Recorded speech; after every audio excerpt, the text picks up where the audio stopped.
नमस्कार, मैं ज्योति श्रीवास्तव। आप देख रहे हैं सी न्यूज भारत। वक्त हो चुका है मध्य प्रदेश बुलेटिन का। एमपी बुलेटिन में आज बात करेंगे बैतूल की, जहां विश्व आदिवासी दिवस पर 10 से 15 हजार की संख्या में निकाली गई महारैली। आगे बात करेंगे देवास की, जहां वैध रास्तों पर कार्यवाही करते हुए अनुविभागीय अधिकारियों ने हटाया अतिक्रमण। साथ ही आगे चर्चा होगी इंदौर की, जहां ब्राउन शुगर की तस्करी करने वाले भाई बहन को 40 लाख की ब्राउन शुगर के साथ पुलिस ने किया गिरफ्तार। इन तमाम खबरों पर विस्तार से करेंगे चर्चा।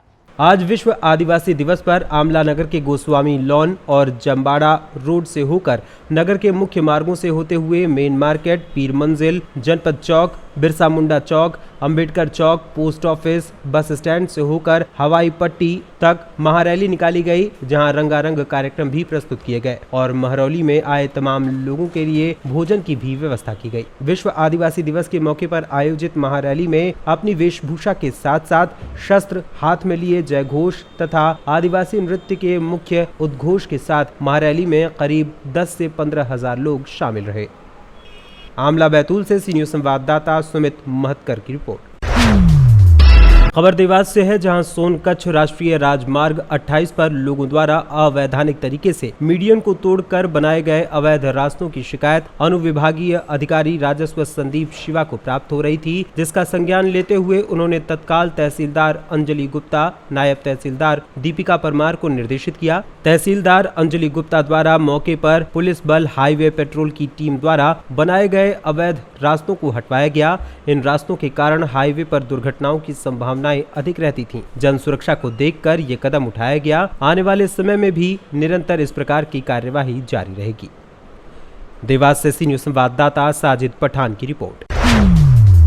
खबर इंदौर से है, जहां इंदौर क्राइम ब्रांच पुलिस को मुखबिर द्वारा सूचना मिली, जिसके बाद बाईपास स्थित इलाके से ब्राउन शुगर की तस्करी करने वाली महिला सपना देवकर और उसके भाई दीपक भारती को गिरफ्तार कर लिया गया। आरोपियों की तलाशी लेने पर उनके पास से 266 ग्राम ब्राउन शुगर बरामद हुई है, जिसकी अंतर्राष्ट्रीय बाजार में कीमत लगभग 40 लाख रुपए बताई जा रही है। पकड़े गए आरोपियों ने खुलासा किया है कि राजस्थान से ब्राउन शुगर लाकर इंदौर में उसकी तस्करी कर रहे थे और नए युवाओं को नशे की लत लगाते थे। पकड़े गए दोनों ही भाई बहन काफी लंबे समय से ब्राउन शुगर की तस्करी कर रहे थे। पूछताछ में राजस्थान के कई तस्करों के नाम भी सामने आए हैं, जिसको लेकर इंदौर पुलिस राजस्थान पुलिस से संपर्क कर आरोपियों को पकड़ने में जुटी हुई है।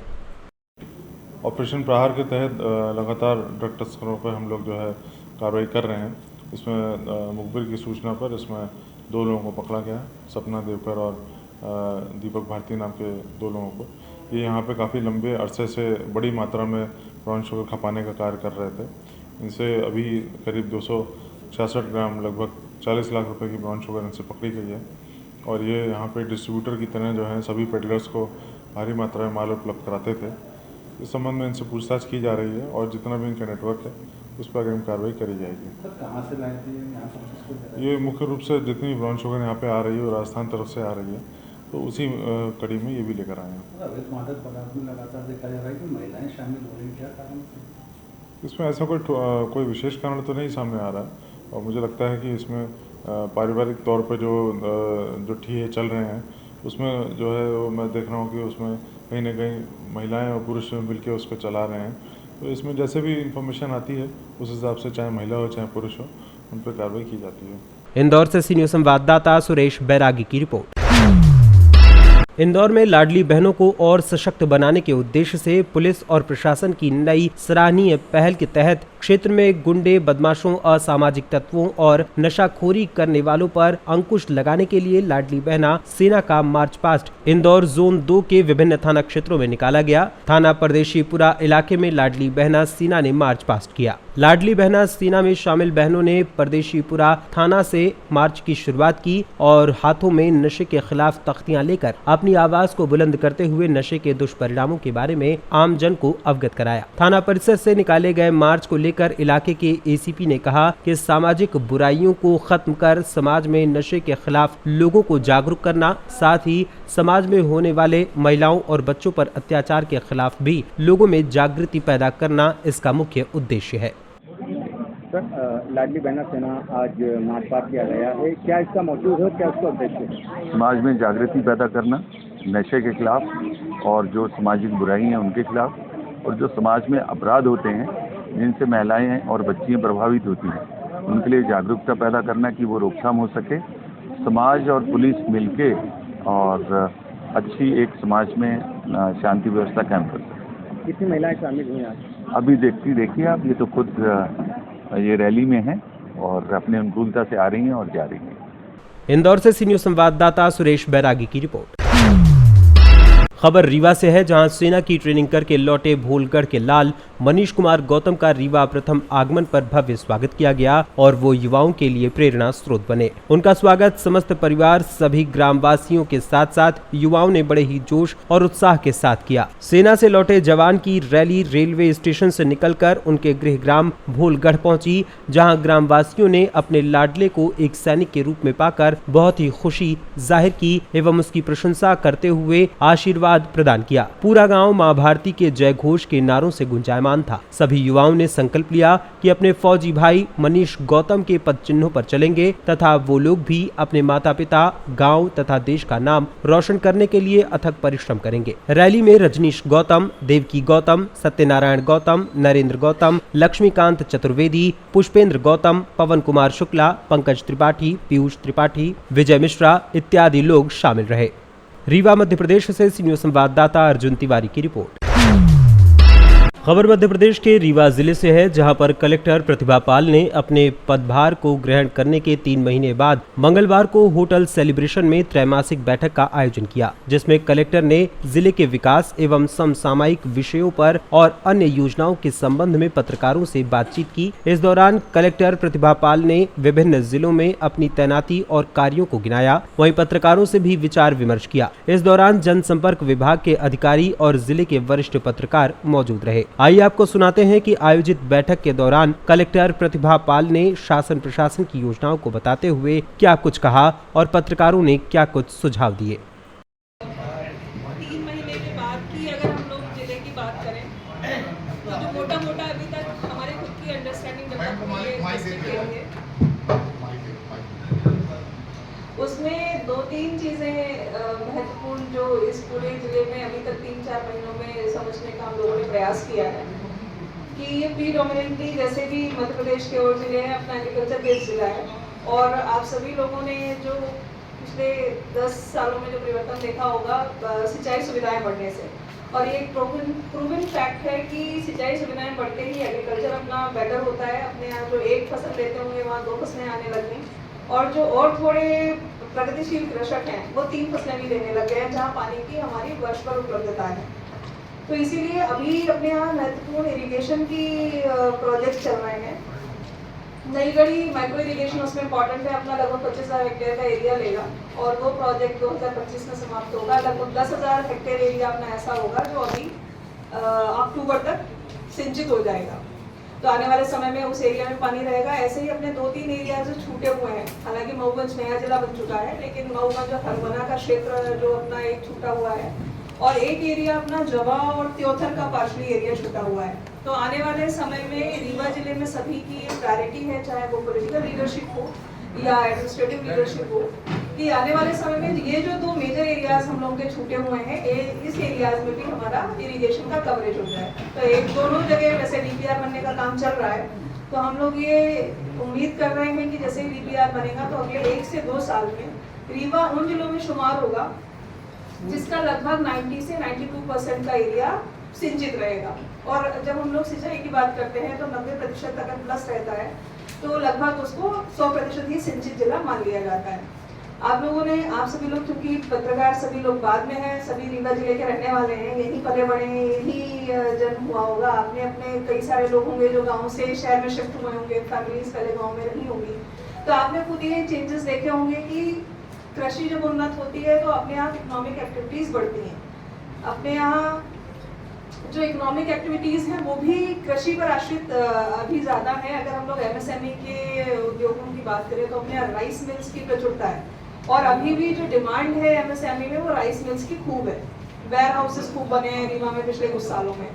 तो आने वाले समय में इसमें थोड़ी वैरायटी रहे, इसीलिए हम लोग इस बार ये प्रयास कर रहे हैं कि हॉर्टिकल्चर को फोकस इस बार उन्होंने एरिया कुछ लिया हुआ है, जिसमें अपने यहाँ सब्जी की प्रोसेसिंग कुछ चीज़ों में टमाटर की, अदरक अपने यहाँ होती है, लहसुन होता है, प्याज होता है और कुछ मसाले हैं। तो इन मसालों के एरियाज को हम लोग बढ़ाएं और इनकी प्रोसेसिंग में जैसे राइस में लोगों ने अभी कॉन्सेंट्रेशन किया हुआ है, ऐसे ही ये कॉन्सेंट्रेशन राइस के अलावा हट करके बाकी चीज़ों में भी जाए। और आप देखेंगे कि अभी जब हम लोग मुख्यमंत्री सीखो कमाओ के बारे में बात करेंगे, जब उसकी रजिस्ट्रेशन की बात कर रहे थे कि कितने लोग कितने ज़्यादा इंटर्न्स को लेंगे, तो उसमें सबसे ज़्यादा जो पार्टिसिपेशन है वो राइस मिल्स का है। कारण ये है क्योंकि वो हमारे लोकल सभी एंटरप्रेन्योर्स हैं, लोकल रीवा के हैं, रीवा में रहते हैं, रीवा के लोग उनके यहाँ काम करते हैं तो उनको भी सुविधा होती है। और एम्प्लॉयमेंट जनरेशन में एमएसएमई ने बहुत महत्वपूर्ण भूमिका निभाई है। तो आने वाले समय में जो हमारा रोड का एरिया है, ऐसे ही हम लोगों ने हनुमाना जो अपना मिर्जापुर रोड है उस पर डिमांड बहुत ज़्यादा है एमएसएमई की भी, इंडस्ट्री की भी। तो हनुमाना में लगभग हम लोगों ने 150 एकड़ भूमि पिछले महीने ही चिन्हित की है और उसके आवंटन की प्रक्रिया भी शुरू कर दी है, ताकि जो मिर्जापुर जाने वाली रोड है वहाँ चूँकि डिमांड यूपी की तरफ के भी लोगों की है, अपनी तरफ के भी लोगों की है, तो उसको कैटर किया जा सके। ऐसे ही इलाहाबाद जाने वाली जो रोड है वो अपना मेन हाईवे है। प्रयागराज की तरफ भी अपने लोगों ने 180 एकड़ जमीन नई आइडेंटिफाई की है, जो कि अपने लोग एमएसएमई को और इंडस्ट्री डिपार्टमेंट को देंगे। इंडस्ट्री डिपार्टमेंट का फोकस भी है कि इस एरिया में भले ही जो कमर्शियल एक्टिविटीज़ हैं या इंडस्ट्रियल एक्टिविटीज़ हैं उनको हम लोग कैसे बनाएं, तो इन दोनों चीज़ों पर लगातार इंडस्ट्री डिपार्टमेंट का भी फोकस बना हुआ है। इसके बाद में जो शासन के इस समय की प्रायोरिटी की योजनाएं हैं, आप सभी लोग परिचित भी हैं, आप में से अधिकतर लोग जनसंपर्क के साथ एम्पायरमेंट भी हैं, लगातार काम भी कर रहे हैं। तो लाडली बहना योजना इस समय मुख्य प्रायोरिटी में चल रही है। जो उसका प्राथमिकता क्षेत्र है वो अपने यहाँ पूरे जिले भर में अगर हम लोग बात करें 4 लाख से ज़्यादा महिलाएं इसमें पात्र लाडली बहना की पात्र हैं। और अभी 21 से 23 वर्ष की जो नए लोगों का चिन्हांकन शुरू हुआ है उसमें भी अब तक अपने यहाँ 6 से 7 हज़ार नए आवेदन हो गए हैं, जो आने वाले समय में थोड़ा और बढ़ेंगे। इसमें पैसा तो एक पॉइंट है, 1,000 रुपये देना, आर्थिक आत्मनिर्भरता की बात करता है। उससे भी ज़्यादा इम्पोर्टेंट कंपोनेंट उसका लाडली बहना सेना का है। जो उसका कॉन्सेप्ट है उसको इस तरीके से प्लान किया गया है कि वो आने वाले समय में अपने लोकल स्तर पे, क्योंकि ये गांव पर बनाई गई है लाडली बहना सेना और सभी वार्डों में बनाई गई है, तो उनका ओरिएंटेशन आगे भविष्य में इस प्रकार का रहे कि वो महिला सशक्तिकरण पे काम कर सकें। और महिला सशक्तिकरण की हम लोग बात करते हैं, बहुत बड़ा एक वो स्ट्रेच खुल जाता है।